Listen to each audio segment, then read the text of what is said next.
I'm Sophie Foster, and welcome to Can We Talk About That, the local Oxford County podcast where we break down gender-based violence in our community, what we can do about it, and what it looks like. Before we get into today's topic, I do just want to give a quick heads up that we will be talking about topics like abuse, trauma, and sexual violence or sexual assault. So we recognize that this episode could be really triggering and hard to listen to, so please just take care of yourself while you're listening. If you need any extra support after listening to this episode or in the middle of it, please feel free to call the DASO crisis phone line. The toll-free number is 1-800-265-1938. It's open 24/7 and it's free and confidential. One more note before we start. I do just want to say that the St. Joseph's Health Program that we will be talking about with Annyse today, it's free. It's covered through OHIP. It's open 24/7. So it's similar to our DASO crisis phone line. But I do just want to make sure that you know that they won't turn you away if you don't have a health card. So that goes for accessing their services, and they will help you with medication if that is something that you need as well. We hope you find this episode helpful. For today's episode, I'm sitting down with Annyse Alcock from the St. Joseph's Health Program. And today we're sitting down talking about St. Joe's because even though it is located in London, it does serve Oxford County in a lot of actually interesting ways. So, Annyse, can you maybe just introduce yourself and maybe your role at St. Joe's? Sure. I'm a registered nurse. I work in the sexual assault and domestic violence program there. I've been a nurse for 27 years, but in the last 8 years, I've really focused and specialized in the sexual assault nurse examiner. So it's something that I'm really passionate about, and right now I serve as the nurse supervisor in that program. Okay, so you're busy. So can you maybe explain this connection between, why is your program in London serving Oxford County, even though it's located? Okay. That's a great question. So we serve a large area, but for the folks that need our services coming from Oxford specifically, we entered a collaboration with the Oxford County Community Health Clinic. Because what we were noticing is people needing our services would come to our program, but then we wouldn't necessarily see them on follow-up. And that's their choice. They don't need to follow up with us, but we tried to make things a little easier for them. So they would come to us initially for the expertise, for the evidence collection, and then we would do a soft handoff back to the Oxford County Community Health Clinic so that they could provide them with their follow-up, care, treatment, and social work services. Yeah, that makes a lot of sense. Well, and I'm sure, living in rural Southern Ontario, it gets complicated. We can only have so many services at so many spots. That's right, yes. Yeah, so I know we had talked a little bit before starting our episode, and you had mentioned, you mentioned sexual assault and domestic violence in your program. Can you maybe explain what kind of situations would most commonly bring someone to your work? Okay. People can come to our program for many different reasons. Primarily, we will see, recent sexual assault situations, domestic violence, or intimate partner violence, or even a combination of both. Sometimes people are calling our program just to find out, more information about what it is that we do, because we do offer more than just the forensic needs. Mm-hmm. So they would come to our program, and then we would talk to them about services that we could help them with. And the nice part about our program is that everything is the patient's choice. So they don't have to do one thing to get something else. And a little bit later, I'll explain a little bit more in detail what are the different services that we provide and what people can pick and choose from. Mm-hmm. So just to get this straight, so obviously I live in Oxford County. Yep. So if I needed your services or those type of services, I couldn't go to the Woodstock Hospital. Well, you could, right, to start. Because the other thing that I think is really important to note is that when you contact our program, we always prefer a phone call ahead of time, because the nurses will do a triage with the patient over the phone to make sure that there's no medical needs that need to be addressed before they come to our program for the forensic needs. So if they need to go to a hospital because they have injuries, or they hit their head, or there was a strangulation event that occurred during the sexual assault, then we're going to refer them to a hospital so that they are medically cleared before they come and see us. Right. And I also want to note that if transportation is an issue to get to London for the initial visit, Oxford County Community Health Centre can help with that transportation.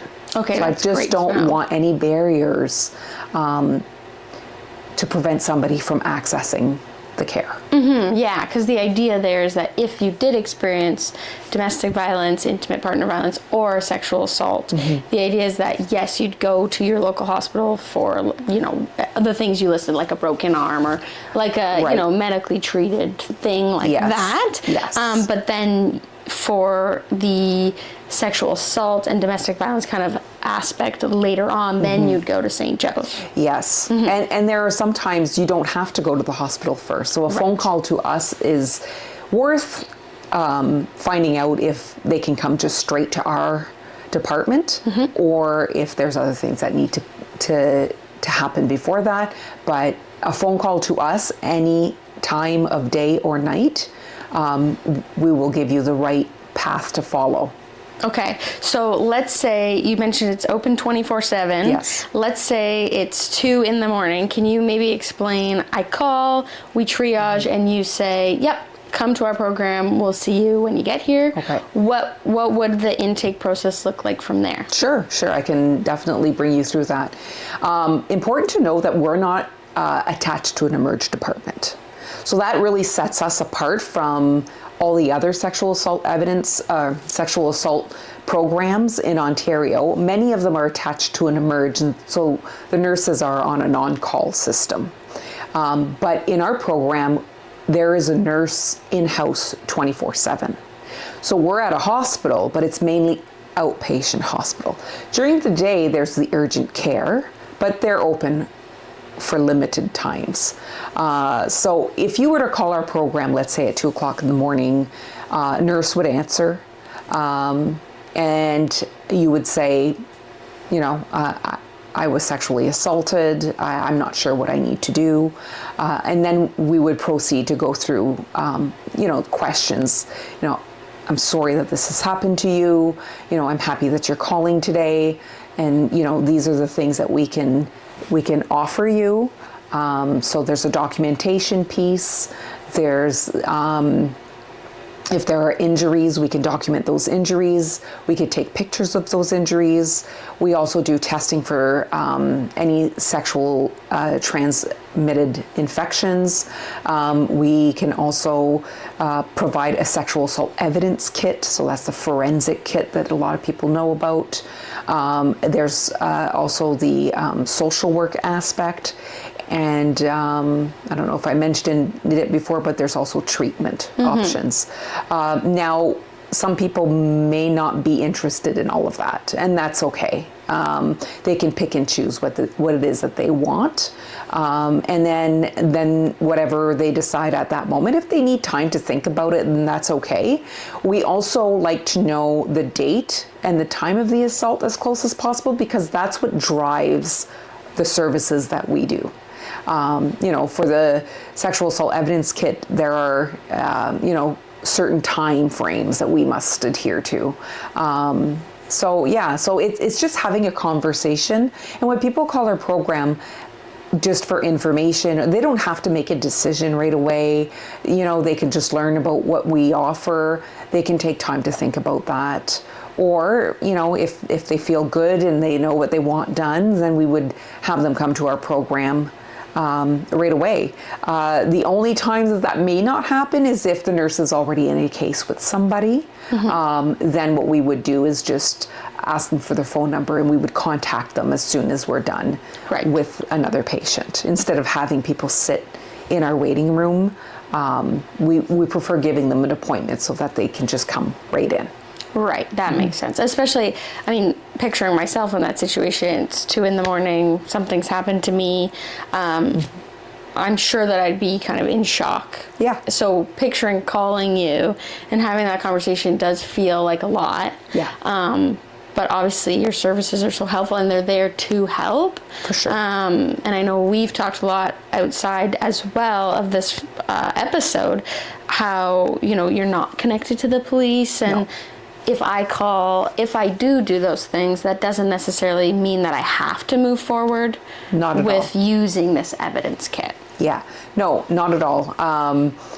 So one of the things we really like to let the public know is that we don't involve police under any circumstances, even in a domestic violence situation or sexual assault.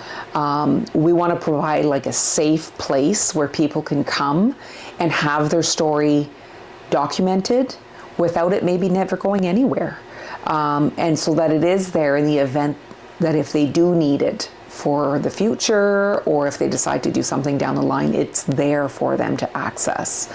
As far as the sexual assault evidence kit is concerned, there are 2 different types of kits. Well, it's the same kit, but we can use it in 2 different ways. One is nominal, which means your name is put on the kit, and the following day we contact the police that wherever the sexual assault took place, they will come and get the kit. But that's the patient wants to move ahead with police, and they're aware that that's what's going to happen. If they come to our program and they're really not sure what they want to do, but they're really keen on getting us to collect that evidence and preserve it, we can offer what's called an anonymous kit. So that anonymous kit allows them to come to our program, we do the documentation, we collect the evidence, and then they can take 6 months to think about what they want to do. And then we'll follow up with them periodically, usually during follow-up visits. But even if they don't choose to follow up with us, we would still give them a call periodically to see where they're at in that decision making. And then, but there, again, there's no pressure. Can the time be extended to longer than 6 months? Yes, it's a case-by-case basis. But we definitely want people to have time to think about what they want to do while having the, how can I say, the peace of mind that their evidence was collected and it's just basically waiting on what they want to do. Yeah, that makes a lot of sense. And then, so, okay, I'm just sticking with this me at 2 a.m. Okay. situation. Is there, like, obviously as a nurse, I'm assuming you'd love it if I came in right away. Sure. But that would be ideal. Is there a timeline that you would say is, like, is 3 days too long? Is 2 days too long? Because Right. I'm assuming if something happens, that I'm going to need a minute to process. Of course, yes, for sure. Very rare do we see somebody right after an assault. We do, but they're not, it's not common. However, it is really important for people to know if we can see them within 72 hours of an assault, we can collect a lot of the steps in the kit. Got it. There are 11 steps in the kit, but as time goes by, there are some steps that we can no longer collect. So for example, oral swabs, if there was an oral assault, we only have 24 hours to collect those swabs. So everything has a timeline, which is for us to know, but also to guide people if they're not sure what they want to do. So 72 hours is usually a really good area for us to still be able to collect most of the evidence. Okay. And that's why the date and time of the assault is important, because it drives that timeline, right? Yep. And there's some options as well, like, prophylaxis medication. So, preventative treatment for chlamydia and gonorrhea, or preventative treatment like Plan B or Ella, preventions of pregnancy. Those kinds of things are offered within a 72-hour window, as well as the HIV post-exposure prophylaxis. And I can talk a little bit more about that later. Yeah, sure. No, that's really, really helpful, because I think, again, picturing myself in that situation, I'm thinking, what do I need to do right now? Right. Because I just need a minute, and that's right. Or however that looks. Yeah. So you mentioned, obviously like an oral swab. Maybe can you explain a little bit more about like what the evidence kit is and what it looks like for me, hypothetically, Sure. coming in to do that? Yeah. So we have 2 exam rooms in our program. Program is generally very quiet and very private. And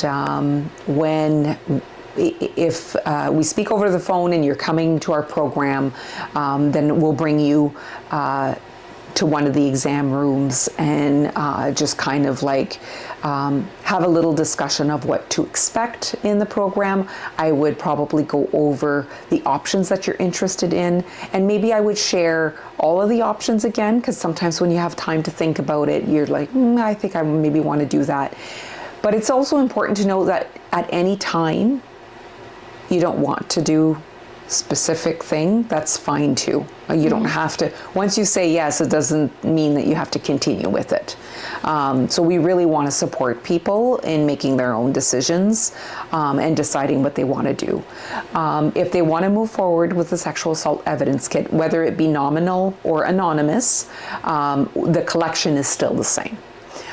So as I mentioned before, there's 11 steps in the kit.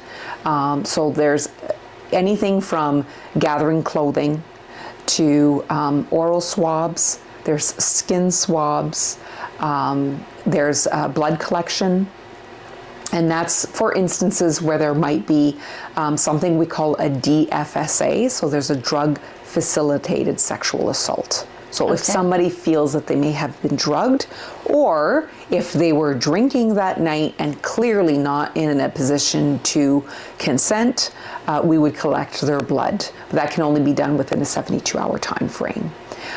There's also vaginal swabs, exterior and interior. And if we see males, it's, genital swabs. There's also the DNA reference, so that's us taking a swab of the inside of the patient's cheek so that it provides us with their DNA. And there's also a urine that we would collect, and any anal swabs. Again, if that was the nature of the assault, then we would talk about that. Mm-hmm. And I'm assuming, that feels like a big list. But also all really relevant and really important. Right. But I know you mentioned, at any point you can say, I don't want to do that. That's right. Or I'll do this. Yeah. And so it would be up to me in that situation, what I'm comfortable with. That's right, yeah. And not all steps pertain.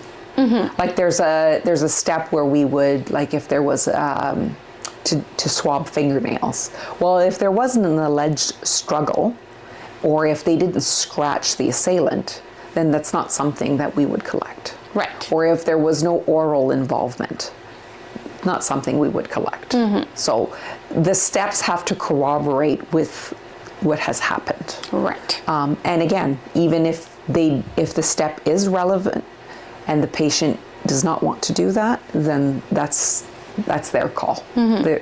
They're free to decide whatever they want to do. Mm-hmm. Mm-hmm. So how long does that typically take if you were going to do all 11 steps? A couple hours. Okay. Yeah. Because there's also the assessment that we do, like the hospital piece, right? Mm-hmm. So the assessment, we do the STI testing. The STI testing is not part of the kit. It's part of the hospital chart. So STI testing, and if there's a head-to-toe assessment that we need to do, if there are injuries, if the patient's interested in having those injuries documented and photographed, because we offer both. So depending on what we're doing, the visit can vary between 2 to 4 hours. If there are a lot of injuries, then it could extend a little longer. But we're pretty transparent with patients into letting them know how much time it takes. It's not something we want to rush through. It would be a disservice to our patients. This is legal documentation, and it may or may not go to court. And so we want to make sure that we're doing right by you by, fulfilling the steps and the documentation to the best of our ability. Yeah, that makes sense. Well, and if you were going to use that evidence, you'd want it to be the best level of evidence that you could get. For sure. Yes. So I know you mentioned a bit about the evidence being stored. Maybe can you talk about how long it's stored and how it's stored? And I know you had talked about, you'd be in phone contact with me, for instance. Yes. Afterwards. Okay, so if you decided you wanted to do an anonymous kit and we collected evidence and the documentation for that kit, we would store it for 6 months. So we have a room in our program that's specifically designed as an evidence room. So in that room, there's a fridge, there's a freezer, and there's cabinets. So in the fridge is where we would hold the urine and the blood. In the freezer, it would be any foreign objects. So it could be a pad, a post-void tissue, could be a piece of a condom or a condom, anything that's foreign, we would freeze, and then the kit and the clothing would go into a cabinet, and everything is locked individually. The door is locked. It has a 24-hour, 7-day-a-week camera right on the door, and it's a swipe access only. And the reason for that is that we have some very strict guidelines when it comes to the custody, chain of custody. So the evidence cannot be tampered with. So once we open a kit, let's say you were with me, we're in the room, once the kit is open, there's no going in and out of the room. The kit always has to be in my line of sight until I secure it and then bring it into the room. And then when police, if they do decide to come and release the kit and come and get the kit, there's a process as well. So that the kit is always answered for. If it changes hands, there's documentation, paper trail for that. Right. And the courts require that, of course. Yes. Yeah, that's such an interesting process. Yes. Like nursing and the courts coming together. Okay, and you mentioned that they're stored for 6 months. Yes. And then you'd give me a call kind of along the way, maybe 4 months to say, hey, we're getting close to 6 months. Yep. How are you feeling about keeping the evidence kit kind of thing? Yes. And then at 6 months, I might say, you know what? I have decided I'm going to call the police. Right. And that would be up to me to call the police, correct? Yes. And if you want our support, we're happy to help you with that. Okay. But yeah, that is definitely our patient's responsibility to call the police. And the other piece is we offer follow-ups with our program. So if people want to come to our program for their follow-up, we see you initially, and then we would check in at 48 hours. Okay. So that could be a phone call just to check in. But if you have injuries, we would recommend that you come back and see us so that we can redocument injuries, or, if something's changed or something's come up, it gives us a chance to redocument that or take pictures again of the area. But if there are no injuries and a phone call is what the patient is happy with, we can do that. And then the next follow-up is at 2 weeks, and then 4 to 6 weeks, 3 months, and 6 months. Okay. And that's just to continue the STI testing, because some of the testing doesn't come up right away. So we will test up to 6 months. So during those visits, we would talk about the kit that's being stored. If we don't hear from people after they've come to see us initially and we have their kit stored, we're going to call them at 6 months to kind of just touch base to say, hey, like, we have your kit here. We're just kind of wondering if you've had time to think about what would you like to do. If we don't reach you, we will leave you a message and wait. And in about a week, we will try to reach you again, leave you a message, wait. And if we don't hear back, then the kit will be destroyed. Yeah. And at any time, if I did want it destroyed, then that would be up to me. Yeah, that's completely up to you. Yeah. So it does sound like, obviously, the program's designed so that survivors do have a lot of choice and control over their own evidence. Yeah. We definitely want to give their voice back to patients who have suffered a sexual assault, because that's the very thing that was taken from them. So, you know, sometimes we'll have patients come into our program and they'll say, oh, the police told me to come here and get a kit done. And I understand that, and I think it's well intended, but it's important for people to know that it's your choice. Sexual assault is a victim-led process, which means that they get to decide if they want to move forward with an investigation. They get to decide if they want their evidence collected.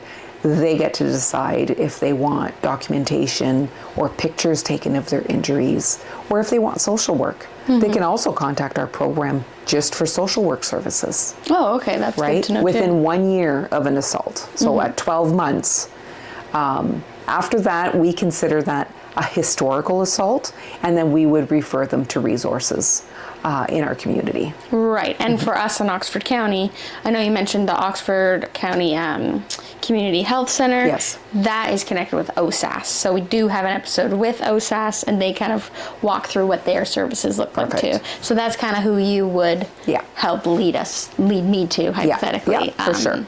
If I wanted social services too. Yes. So obviously this is a big process, and it's a scary process because anytime that someone's coming to you, I mean, something scary has happened. That's right.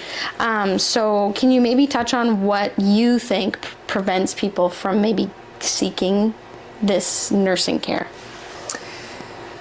Well, at the forefront of my mind is people have a lot of shame, or they'll blame themselves for what has happened. That's almost a given in situations like these. Or they kind of try to remember if they did something to anticipate that on them. And, you know, they're also afraid. They may have had a bad experience at a hospital before. They might also think that we're going to involve police, or we're going to call their parents, you know, those kinds of things. You know, we want to speak with the person themselves. And obviously we have some rules that we have to follow. So there's the mandate of reporting to CAS if somebody's under the age of 16. We can't get away from that. But we don't call police, even if it's under the age of 16. We don't involve police at any time, whether that's for sexual assault or domestic violence. So I think a lot of people are afraid because they just don't know what will happen when they contact us. If you're contacting us for information, that's all it is. You know, we don't want people to think that coming to our program, you know, we're going to spring something on them, or you know, do something that they may not have agreed to or consented to. So so it's those are the concerns people have before they come to our program. You know, will they believe me? You know, we are very trauma-informed, non-judgmental approach. Our job is to believe what has happened, to help people come to our program and do what they need to do or what they feel they need to do. You know, it can be therapeutic in some ways. You've come to a nurse, and to make sure that you're healthy and you're getting the right care based on what has happened. So I think there's a lot of fear around maybe what they've heard, or of the fear of the unknown. Yeah. Well, and the cool thing too about the program is it's not like you are working in, let's say, an ER department where you're dealing with a car accident and then a childbirth and then all these different things. Yes. And then maybe you're doing a sexual assault kit, every once in a while. It's like, this is what you do, and this is what you're trained in. Yes. And so this is, you know the process, and you know the training to take care of survivors as well. Yes. So it's nice to know that if I were to call, it's not something that you're doing every once in a while. That's right. The nurses that work in our program primarily do exactly that. We are very specialized sexual assault nurse examiners. This is all we do. So we don't have other jobs. We do this full time. So there's a lot of training and a lot of, education that we do to make our practice, as seamless as possible. And the other nice part is, in our program, when you come and see a nurse, you have her undivided attention for as long as it takes for us to get through this process. So it's not like the nurses have to run to other rooms or to other patients. Oh, that's really nice. Right? So you could have a nurse with you for 2 to 4 hours, sometimes 6 hours, depending on what's going on. Right. So that goes a long way. I mean, when you go to emerge, sometimes you see other nurses taking over for other nurses. Like, it's not like that in our program. It's very much personalized to your needs. Could you maybe touch on, I just don't want people to think that you solely do sexual assault, because I know you've mentioned you do domestic violence too. Can you maybe touch on, like, how, if I call you at 2 a.m., hypothetically, I haven't been sexually assaulted, but I have experienced domestic violence, what that would kind of look like differently in the program? Sure. So we always like to have an appointment for those that come in a domestic violence situation. We do it for sexual assault as well, but with domestic violence, there's a slightly different angle, because they are very aware of the time that they have. They can't spend all day with us. So in those instances, we would offer documentation and document the injuries, take pictures of those injuries, maybe do some safety planning with them, connect them with social work if that's what they want with our program. We are very much aware that if they say they're available from this time to this time, that we really adhere to that. And the other piece is the information we collect doesn't go anywhere. It stays within the hospital in the event that they need it. With domestic violence, it's almost understood that they're going to be going back to the person that has done this to them. A lot of times people are like, well, why don't they just leave? Well, it's never just that simple, right? There's an entire psychological restraint there. I mean, they love these people. The people that hurt them is their husbands or their boyfriends or their partner. So, there's a lot to take into account in those situations. And so it's not just easy to say, oh, well, why do they go back? So it makes it a little bit more difficult, because when you're seeing them and you're talking to them and you're gathering this information, deep down inside, we know that they're going back, right? So we want to provide them with the information that they need in the event that they're prepared to leave when they are ready. We want to meet people where they're at. So we're careful about giving them information, because they may not be able to bring that with them. So every time they need to come and have a different incident documented, they could come to our program for as much or as long as they want, and we will offer that same service so that they have that information documented somewhere. And we don't involve police specifically in domestic violence, because they know that if we call police in a domestic violence situation, somebody's getting charged, right? It's not victim-led in that case. The police officers also have a mandate to lay a charge in some of these situations. So we don't involve police, no matter the circumstance. Unless I wanted you to. That's right. And that would be a similar 6-month kind of evidence kit that you'd keep the pictures and the pictures and the documentation, even for sexual assault and domestic violence, are kept indefinitely. Okay. So the pictures are secured on a X drive, very secure area, and then all the documentation is on paper copy, and that's kept in our health records department. Oh, okay. So the 6 months is only for the kit. For the kit, which would be like the blood tests and the swabs and stuff like that. Okay, Yes. but all the pictures and the documentation is kept. Indefinitely, yes. Okay, okay. Yeah. So if a year goes by, if at 6 months I say, nope, get rid of it, I'm not going to move forward, and then a year later I say, you know what, I do want to do it, I could still have the pictures. At least the pictures and the documentation will be there, yes. Okay, that's powerful. Okay, so maybe to wrap up our episode, if someone's listening and they're unsure whether what happened to them maybe counts. Sure. What would you want them to know? I would just say give our program a call, and we can certainly help you with that. It is important that we speak with the individual themselves. Sometimes we'll get friends, co-workers, or parents calling on their behalf. And that's fine. We're happy to give the information to anybody. But if it's specifically for somebody, we do encourage that they call us or come and see us in our program, so that we can triage them and see what it is that they're interested in. It's very important to ask somebody if they want the sexual assault nurse involved. In the hospital, when you go to emerge and you need a consult with cardiology or urology, the doctors just consult those specialties.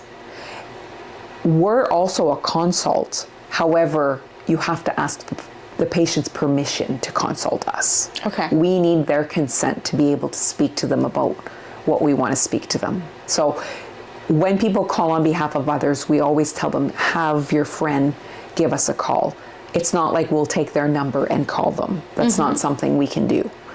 We want people to be aware that we're involved, and we want people to know, what it is that we do. And it's a lot easier if we speak with them directly, so that they understand where we're coming from as well. And not everything is an emergency, right?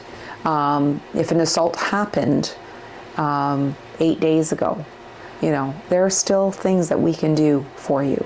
If it happened 2, 3, 4 weeks ago, after 12 days, so the sexual assault evidence kit can be done up to 12 days for female, adolescent, and adult. So the vaginal swabs we can collect up to 12 days, but that's the kind of the only piece that we can collect up to 12 days.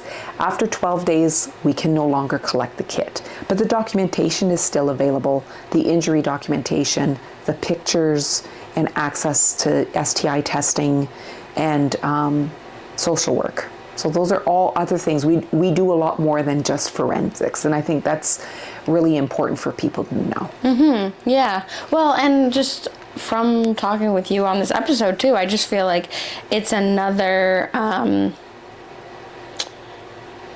social service essentially that can support you and be on your team in a sense. That's right.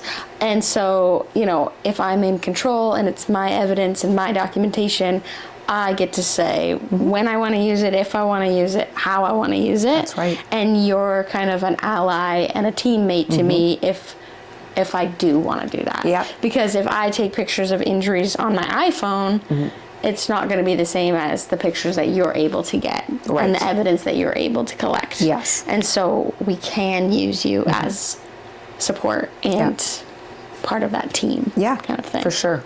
And if people are just not sure about something, we welcome people to call us just to answer a question. But we love educating people, and we really want to spread the word. This is what we do, and we want people to know that there's a safe place that they can go and get their story at least documented, and their injuries, collected, not collected, but documented and pictures taken, because, once it heals, they take pictures with their phones. That's fine. If that's what they want to do. However, they can't come to our program and give us their pictures. Right. Right? We will take our own pictures, but we don't want people to not take pictures. Like, they can certainly do what they want. And if they do move forward with police, police may want to see those pictures. So, but everything is another piece that I think is really important is sometimes people don't remember, and they're not sure if they were assaulted. They cannot put the pieces together, and that's okay too. You can come to our program and we can talk to you about options. Some people may have been drugged and they blacked out for a certain amount of time, or over time they might collect snippets of what has occurred. So we will see those individuals as well. We see anybody, any age, any gender in our program. So it's for everybody. Yeah, that's awesome. Well, and even just thinking, and then I'll wrap us up, but even just thinking, in moments of sexual assault, for instance, you might not even be aware that they grabbed your arm, but now you have a bruise there. That's right. And those are things that could be helpful to document. That's right. Too. Yeah. Okay, well, thank you so much for coming on, You're because welcome. I think this is very, very helpful, and it's nice just to be able to sit one-on-one and ask you these questions. Sure. Anytime. Thanks, Annyse. No problem. Thank you so much for listening to this episode of Can We Talk About That? A big thank you to Annyse for coming on the show today and explaining one-on-one what it would look like if I needed to go to St. Joe's, whether it was for domestic violence or for a sexual assault. If anything in this conversation was maybe a bit hard to listen to or triggering and you need some extra support, please feel free to call the DASO Crisis phone line. It's open 24/7, it's free, and it's confidential. The phone number is 1-800-265-1938. We'll be back with more conversations that help to break down gender-based violence in our everyday lives. We'll see you on the next episode.